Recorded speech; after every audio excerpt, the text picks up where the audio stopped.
With the pandemic, obviously, we're not meeting face to face, but I'm hoping that today's interaction would help to, explain my motivation in writing this book and what I hope to do with it. So this is a copy of the book. It's called Survivors: Breaking the Silence on Child Sexual Abuse. I've been often asked, what made you decide to do this? And why did you write this book?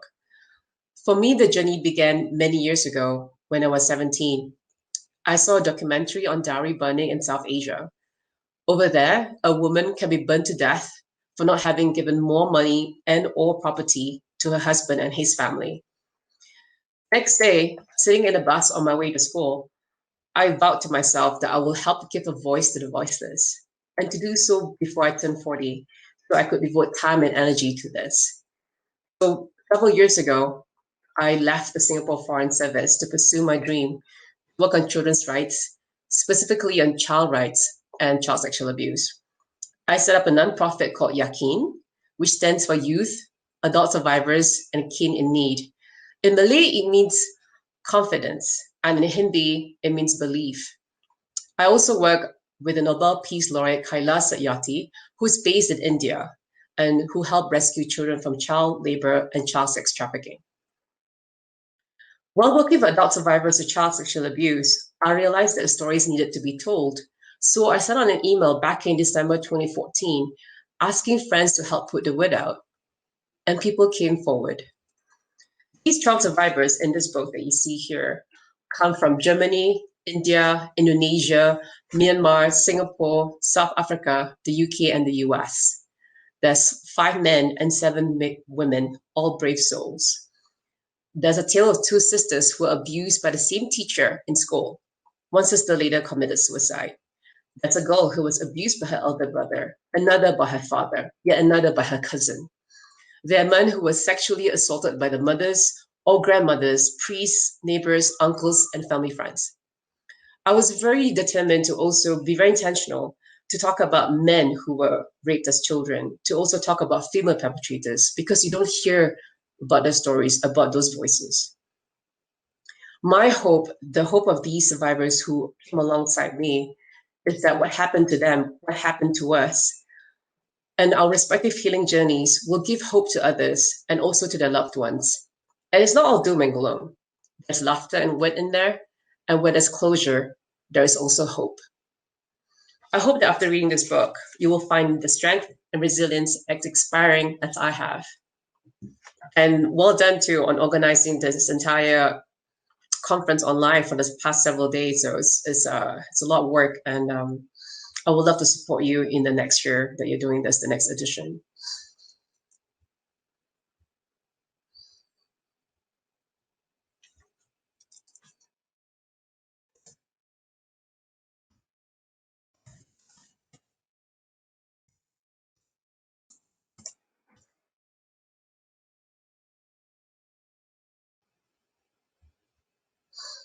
For those who are online, come tell me more about yourselves and whether you would like to pose a question.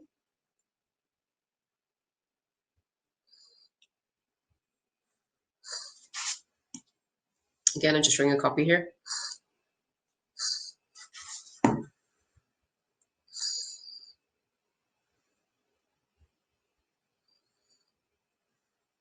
I'm based in Colorado, so it's evening for me time right now. And yes, and in Singapore, I know it's early morning on a Monday. Oh, thank you, Tahira. I saw that you are trying to get in Amalia Wai-Ching to have a chat. That's cool. I'm waiting.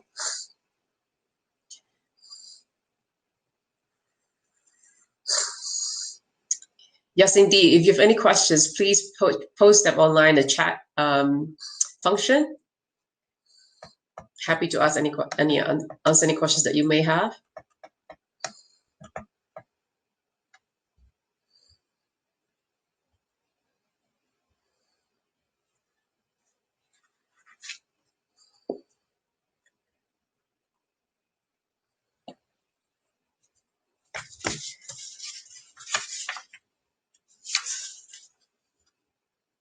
What I've done too is with the book, I actually have, if you look at the contents page, I pull out the most poignant quotes said by the survivors, you know, who when they spoke to me. So I did it in like segments of like 3 hours. So any more than that, and I felt it was emotionally quite draining for the survivor as well as myself taking notes.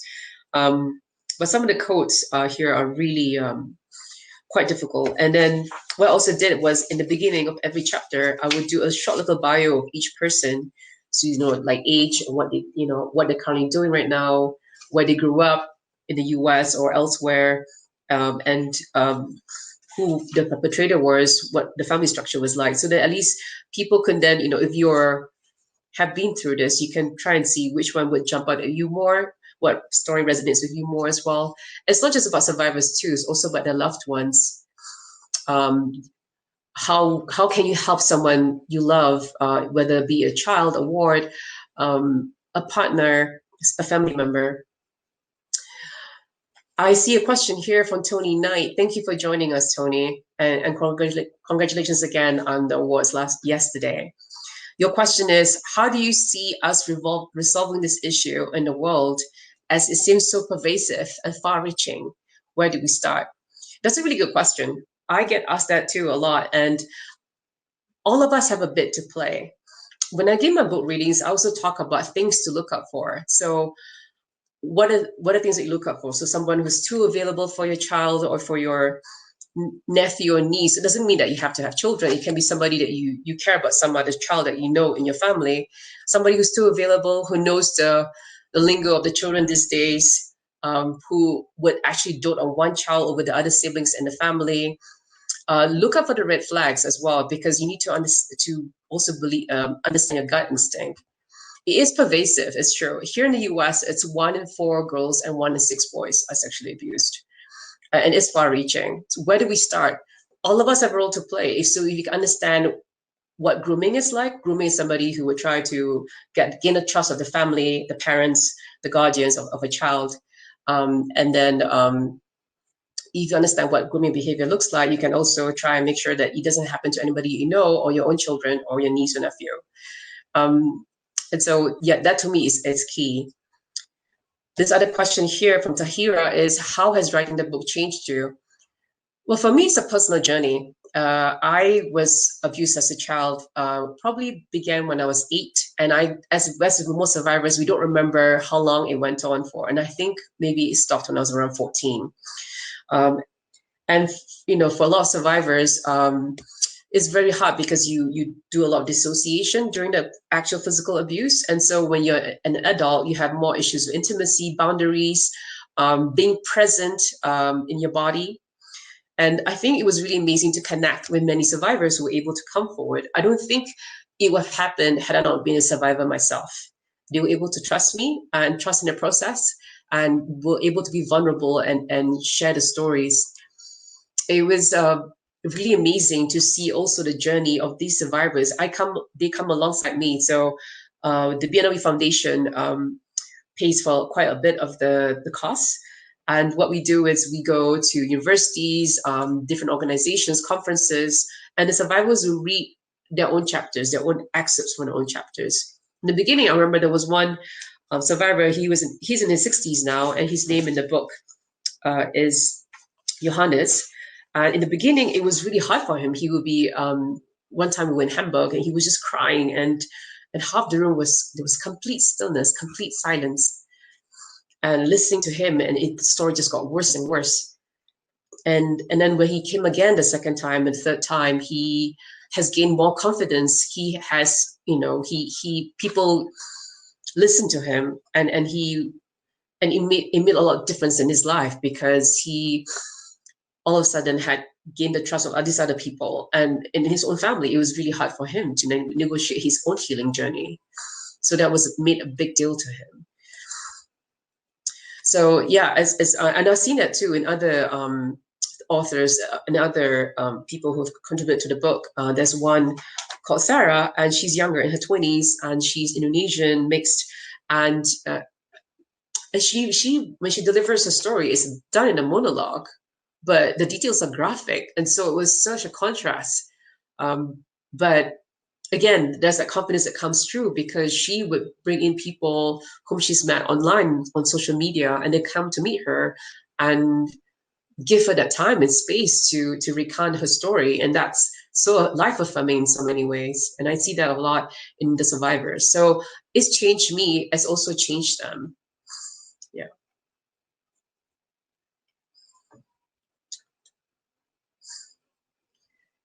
Yes, and I think with healing too, I do see a comment there.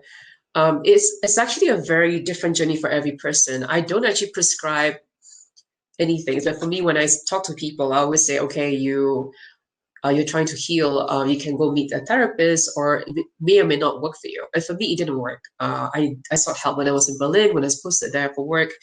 What I found what helped me was more rock climbing, because we have been physically abused. Your body is there, but you are somewhere else because it's so painful. It's so horrible what's happening to you as a child that you want to be somewhere else. And so I found that with rock climbing, when you have to be present in mind and body, and it's called commitment. Like you are trying to do something, trying to get to uphold a position. If you don't commit, your body is going to get all tensed up and you will fall.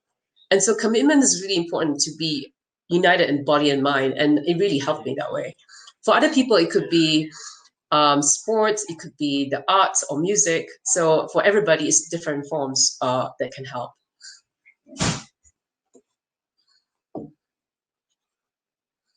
Do you have any more questions, Tony or Tahira?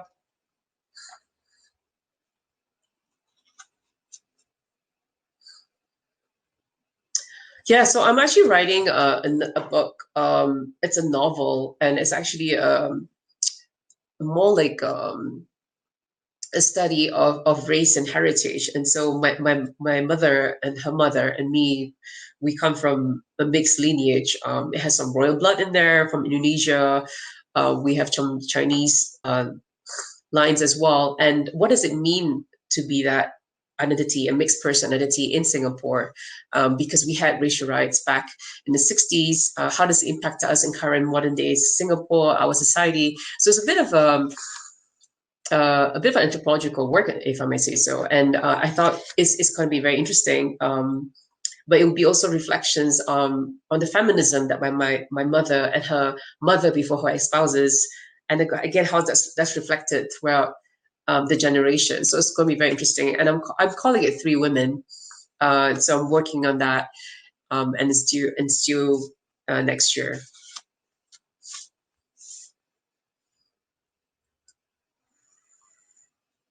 Thank you for the question, Tahira.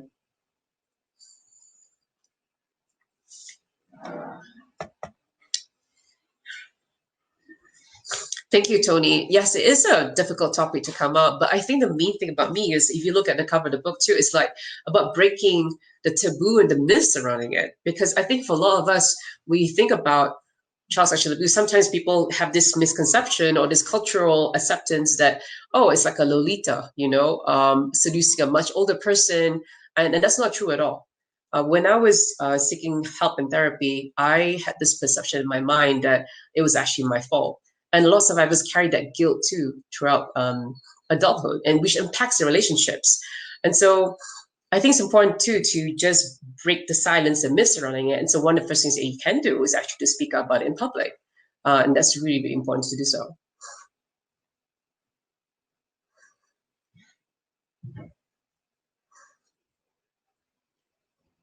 Oh, Tahira, thank you. I hasn't realized that I won the second prize overall, the silver. Okay, wow. Thank you so much. I didn't know that.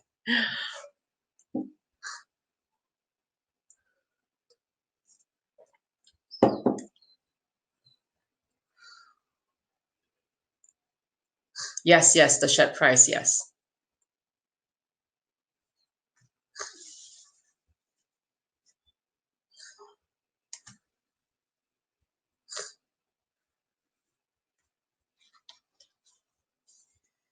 So yeah, my day job, I actually work with the Nobel Peace Laureate Kailash Satyarthi. So he won the Peace Prize back in 2014 alongside Malala. And what he does is he's rescued more than 90,000 children from child sex trafficking, child labor.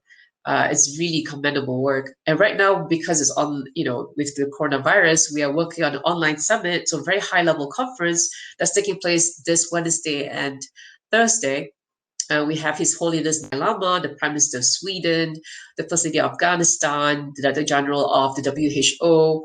And what's happening is we are demanding that the COVID-19 relief funds, at least 20% should be allocated to children and the most marginalized communities in the world, because I think there's not enough big focus on them. We're talking about unemployment, we're talking about, basic needs, obviously, people who are sick, but I think also more needs to be looked at, like the people who are marginalized. So for example, the indigenous tribal communities in Latin America and Africa, for instance, people who are migrant workers in India, for example, people who are being trafficked across the world. So what is being done to help these people, also the children as well, obviously, and that's an intersection there.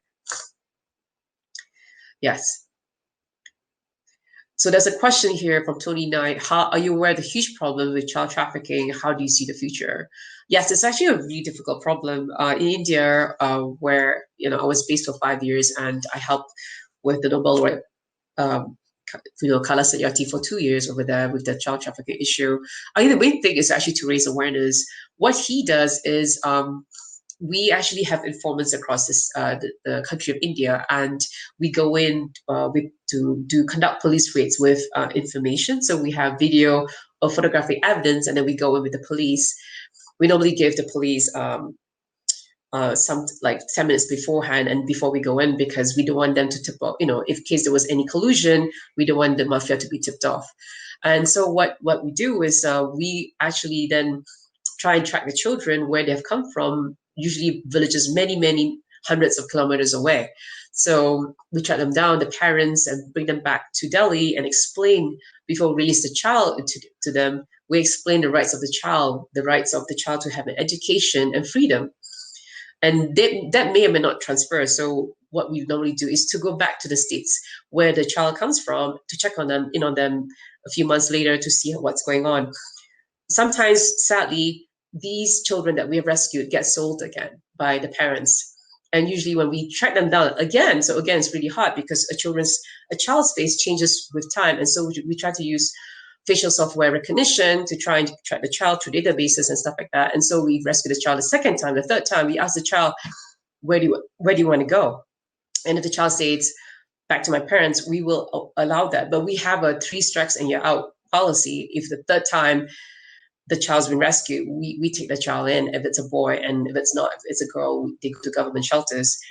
But we then go back again to the states where these children come from. So there is always a source state, and then a state where people are being trafficked through, and also at the end where there's a destination state. And we go to the source states and say, look, this is what's happening, trafficking. This is why it's not okay for children to be trafficked. They have their own rights. We try to establish what we call Bal Panchayat, which in Hindi means child council. So in India, in a lot of states, they have the Panchayat, which is an elders council. That's how you have decision making within a village. And we try to explain to them a right of the children to have their own child council. For instance, they would say, I need a roof over my head in the summer when it's really 45 degrees or 120 degrees, 45 degrees Celsius or 120 degrees Fahrenheit out there. We need a roof so they can shelter from the heat. Or for girls, we need a toilet so that when they have their menses, they have someplace to go, because a lot of girls stop schooling when they get a period. And so what their needs and demands get pushed over into the Panchayat, the Elders Council, and then things change on the ground. And that's what we do. We give children agency.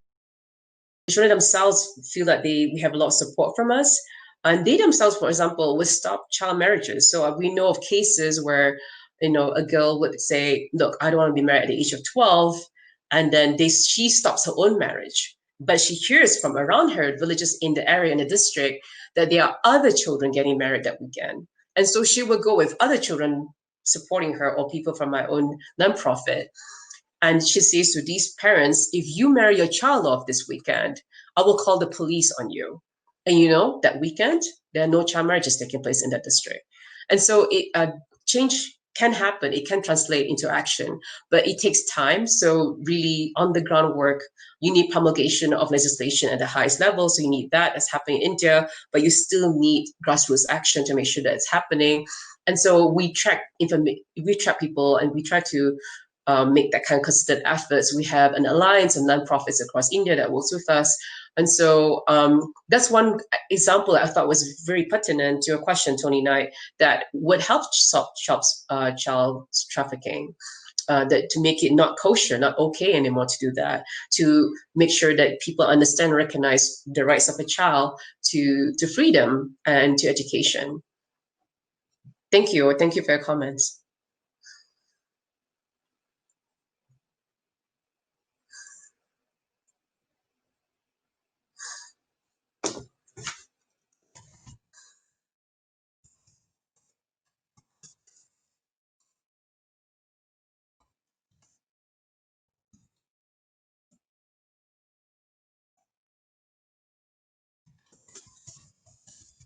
Okay, is there any more questions? We have 5 minutes left.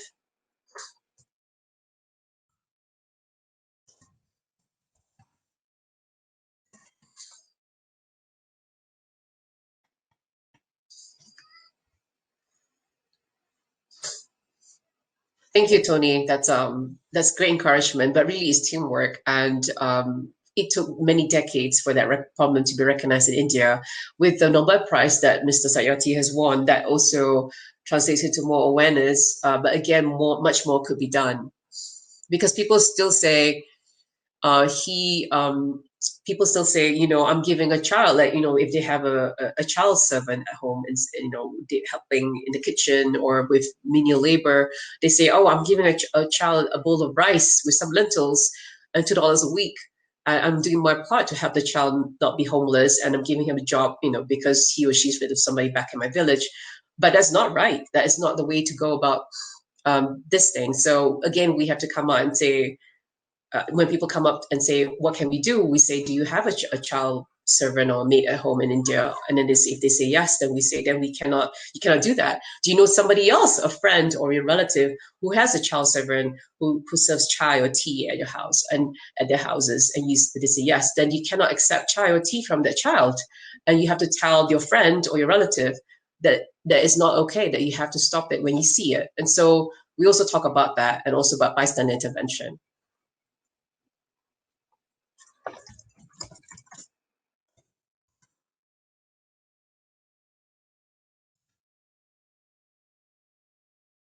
And we are now down to 3 minutes, guys.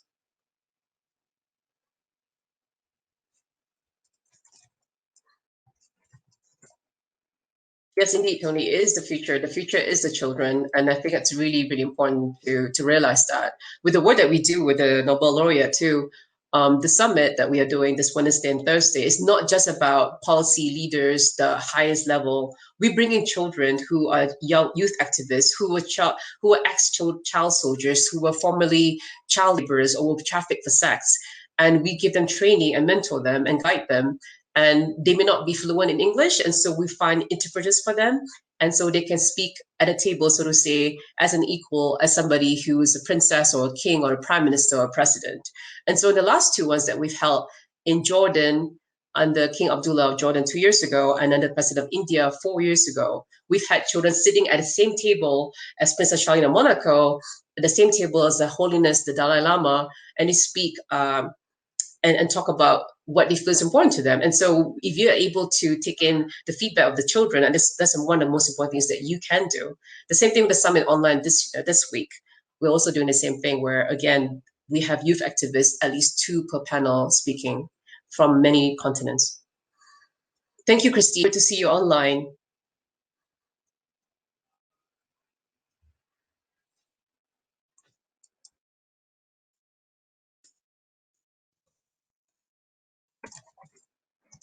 Yes, indeed, Tahira. It's a good idea to connect with Wai Cheng. I'll do that.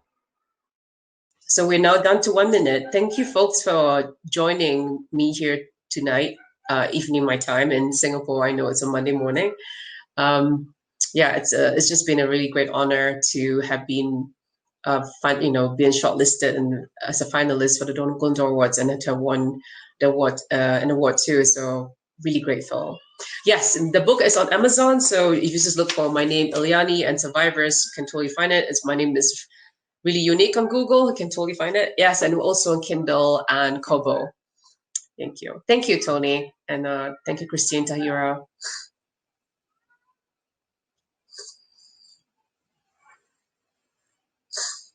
Thank you. Yes, we'll definitely see you later for the winners panel later on tonight in a few hours for Singapore too.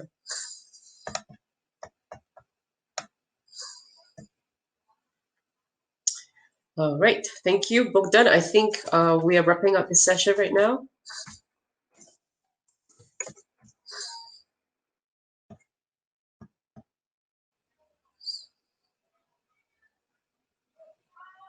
Thank you, everybody. Thanks again for joining this session. My biggest thanks to Tahira for being such an amazing mentor throughout this whole process.